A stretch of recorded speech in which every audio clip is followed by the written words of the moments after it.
Hello, everyone. Welcome to another episode of the Rainmaker stories. I'm quite excited to have with me today Priyal Keni. She is a finance professional, international rifle shooter. She has her own non-profit, the Play and Shine Foundation, is a UN Generation Ally, and a TEDx speaker. Welcome, Priyal. I'm quite excited to be having this conversation with you today. Thanks a lot, Nishtha, and super excited to see the discussion that we're going to have over the next 30-40 minutes. Yeah. So I'll straight dive into the questions here. So I just listed down the multiple activities and endeavors that you're into. You have a corporate job, you are an international rifle shooter, you're passionate about social impact as well. So, how do you manage all of these things together? Because in a country like India, we have women who struggle with their professional goals because there's just disproportionate amount of caregiving responsibilities on them and the ensuing guilt spiral that often comes up. So, what would be your advice to women that they too can, get it done? I think the point that you've highlighted about this entire guilt quotient that comes in is very, very important because this is something that had happened to me also. Like when I decided to pursue sport, when I decided to, take up something as rigorous as consulting and then manage the different facets that I'm doing with respect to my profile or my life, be it running an NGO or being associated with the UN and a lot of other public speaking opportunities that I do.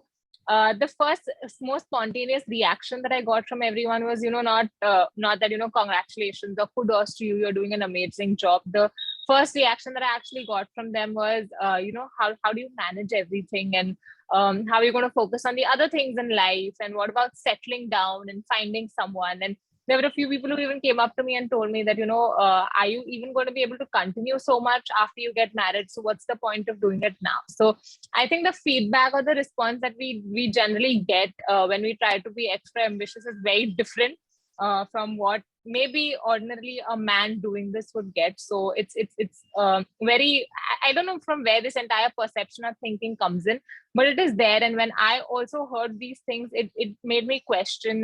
There was this element of guilt that did kick in, that am I expected to also pay attention to the other responsibilities that I have to be looking at, or am I just being too selfish or self-centered at any point? But now I think I'm pretty much past that phase, and now I also find myself to be sitting here today and comfortably saying that I'm someone who is unapologetically ambitious. So if I want something, if I see myself somewhere 2 years or 3 years down the line, I'm going to give it my 100% and I'm going to go after it. So I in no way intend to discount anyone else who chooses an alternate lifestyle. Like I've had friends who are like, okay, we've studied too much, we work too much, now we just want to travel, we want to chill. Even that is okay. But when you talk about the ambition and the goal aspect of it, yes, the guilt kicks in. And with respect to me also managing a lot of the pursuits that I do, that there is a lot of sacrifice involved. Like when I look at my lifestyle in comparison to my peers, it's very different. Sometimes I don't take any weekends for like months at a stretch. Sometimes it's just putting in more hours a day, not taking any time off. But in a way, it doesn't affect me because I'm very conscious about not hitting the burnout, taking time off when I feel that okay, fine, it's time to hit the pause button, but also focusing on what is important to me, and trying to find that fine balance between personal and professional. And I think it's just been working fine all this while. I think that's a very beautiful way to put it together. Because at the end of the day, what I also hear is that if you're passionate about something, then go for it. You don't have to listen to any naysayers, or just because of your gender, you don't have to limit yourself because the Correct. people around you are stereotyping you in a certain way. So that's actually a very beautiful thought, and I would motivate all our listeners also to do this. That if you just sit down peacefully with a goal in mind, and there may be many that you want to chase in a particular timeline, if you want to do it, just go ahead with it, and don't listen in to any people who are pulling you down around you. At the end of the day, it's all about logically thinking, putting a plan together, and also having a responsible caregiving team around you for your personal responsibilities to take care of you, your family. If you have the means, then go for it. Delegate shamelessly around you, I would say. You have only one life, so live it to the full. Correct. Yeah. So So I would like to draw upon on your experience as an international rifle shooter. Now, sports in India is a field which is still struggling when it comes to establishing gender parity. I was Mhm. reading a report, Priyal, and it shocked me that fewer than 30% women in India indulge in any kind of sports. So, what has been your experience in the field of sports, and did you have to overcome any biases?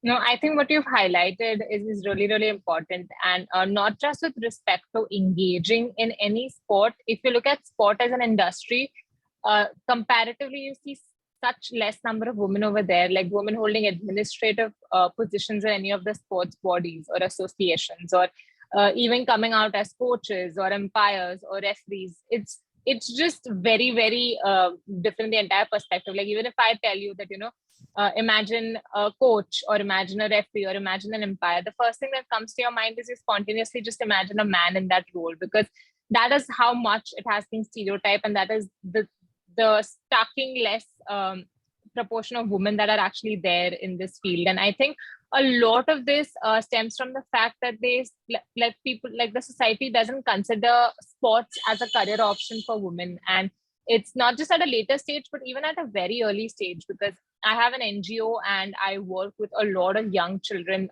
children who've just entered their teen years or are about to. And the general mentality that I observe among their teachers and parents is that, what's the point of girls pursuing sport? They just feel they're not going to be as good as boys, or they just feel what's the point of it? Because, ultimately when they hit puberty or when their menstruation cycle starts, they won't be able to keep up, or they shouldn't continue. There is so much of taboo around menstruation. There is such a strong stereotype that, sports is not a thing for girls. It's a very boy thing. Girls cannot excel at it. So I think that needs to break, because only when we have more representation from girls in sports, we have more girls stepping onto the sports field and they are convinced that, they can equally be good at it. They can make careers. They can make a career out of sport.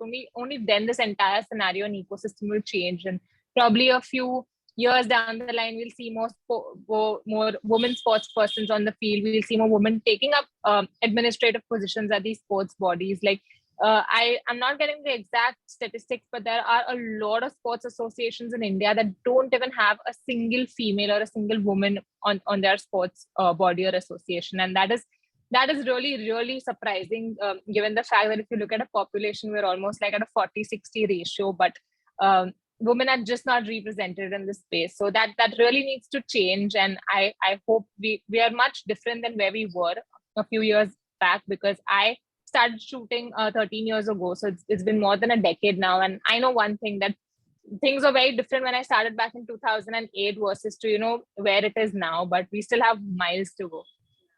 Just drawing on this, you're so right, because I recently read the Sports Authority of India has come out with an order that you need to have a female coach. If you have women in the contingent who are going for tournaments, either domestically or internationally.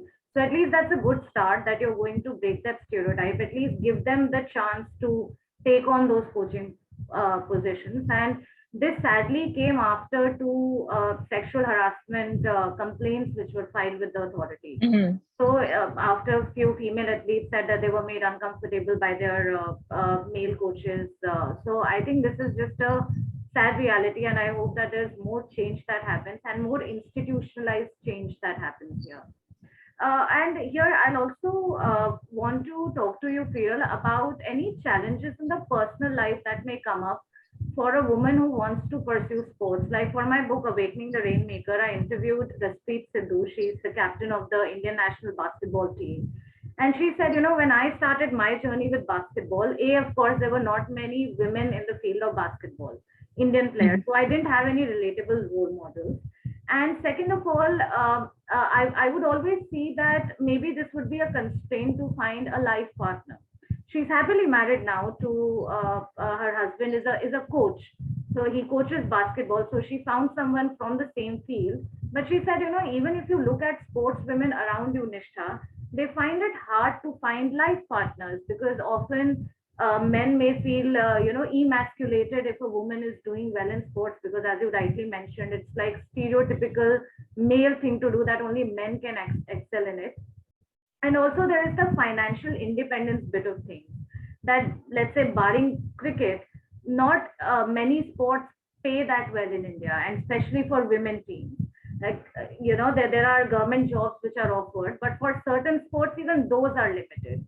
So if you're a woman who seriously wants to pursue sports, how can you balance these things, like the personal aspect of it and the financial independence bit of it? Like what would be your sort of a three pointer practical giveaway to anyone who wants to pursue sports? So I think you've really stressed on two very good aspects, personal and financial, and somewhere I can personally resonate with respect to both. So taking both of them independently, when it comes to the personal aspect, there are so many misconceptions around it. Number one, given how the Indian society is structured, there is so much of taboo around a lot of sports attire that is required.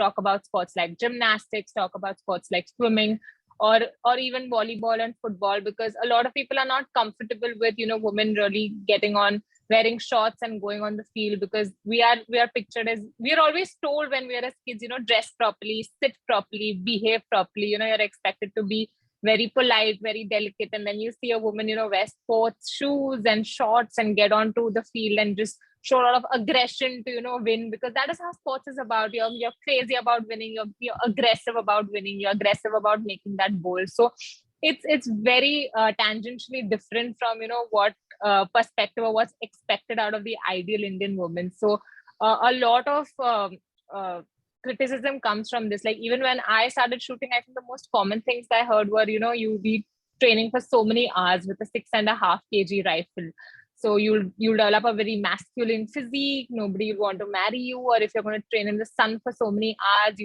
you'll get tanned. Your complexion will go for a toss. It will affect your beauty. So it's just funny how how you look or how beautiful you are holds priority over you achieving something in sport, or you establishing yourself in sport. So it's just very different how the mind is structured. And I think what you said is also very important, that even from a marriage perspective, it's very different, because in like that is how they prefer. They will always prefer a woman who is like the more traditional type, rather than someone who's very different pursuing sports. So if you see a very common observation, women in sport end up marrying men in sport, or men being associated in sports, because then that alike thinking is very, it's there, it's easier to gel, rather than having to build that kind of rapport. So that is a very common thing. And again, with respect to sport, there's a lot of travel with respect to competitions. There are training camps that happen domestically and internationally. So many a times, you come back home only after weeks or months, and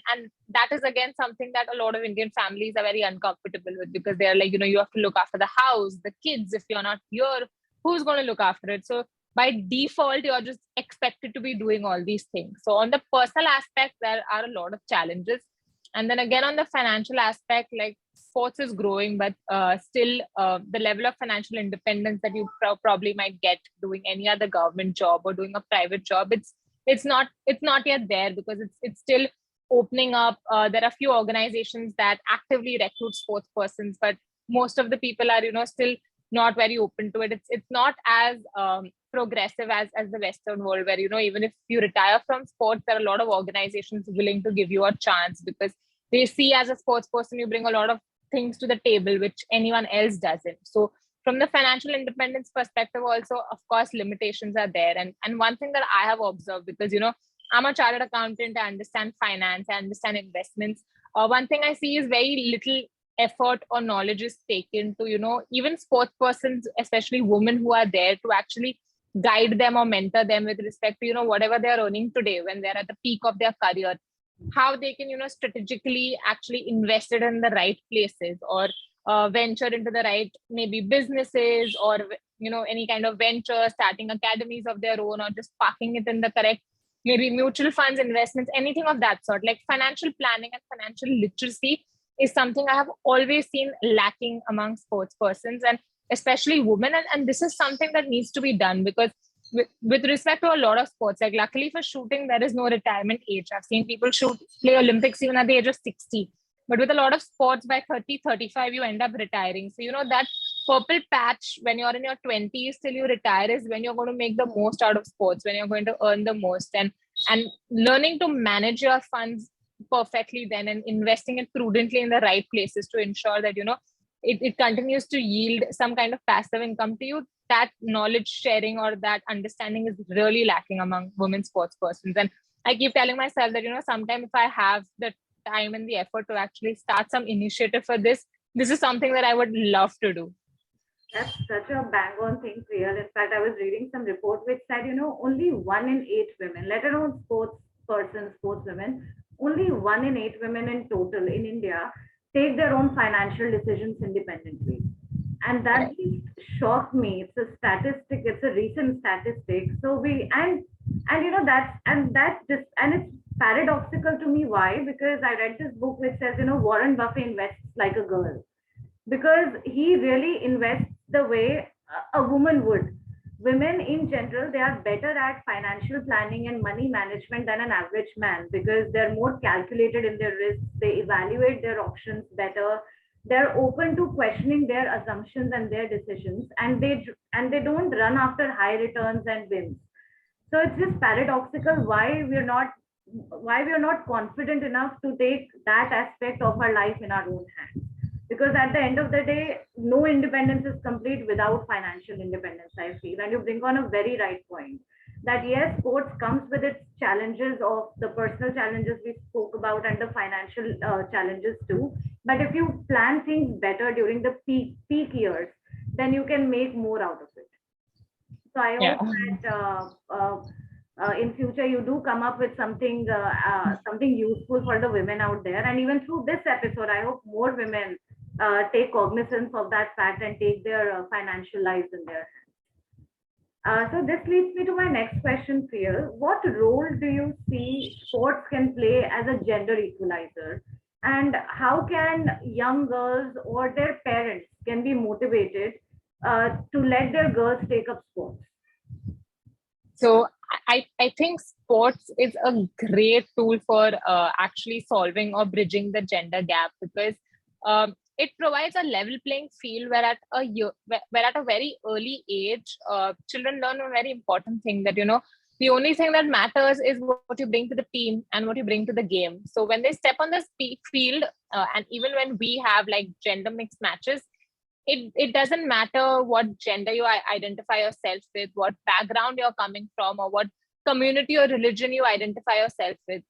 It only matters is, we're a team and we need to make this work. So I think this aspect of unity, this aspect of learning to look beyond one's background or one's identity, and just respecting that person for who he or she is very, very important. And children learn this beautifully through the medium of sport. And I think especially for girls, it's very, very important. And this is one observation that I have made is this is one of the best ways for them to realize that they can consider themselves at par with men. Like when I started the NGO, I had a lot of things in my mind that, how am I going to teach this to girls? How am I going to make them, empower them, make them understand this, that? And a few months, like not even a year or two, just a few months into the work, I just realized that sometimes just being myself was such an empowering act in itself. Because when they saw me play sports, like they always have a zillion questions to me, that you play sports, how is it, and everything. So even when they hear about this from me, or when they see me, they know that, they too can excel at sport, and they too can be good at it. It's not just a boy thing. When they see me and my co-founder working together as a team, because he's a guy, they are convinced that a girl and a guy can be on the same team at par. And then when they see me having conversations or, having discussions with them and, talking about my goals, dreams, at a very early age, they understand that, what it is like to dream, what it is like to have goals. And even if one girl does a little courageous act, actually stand up for itself, it creates like an entire domino effect where all the other girls are like, we want to do this. We want to be good at sports. We want to be good at academics. So this is their first way, where they're aspiring to be like their idols.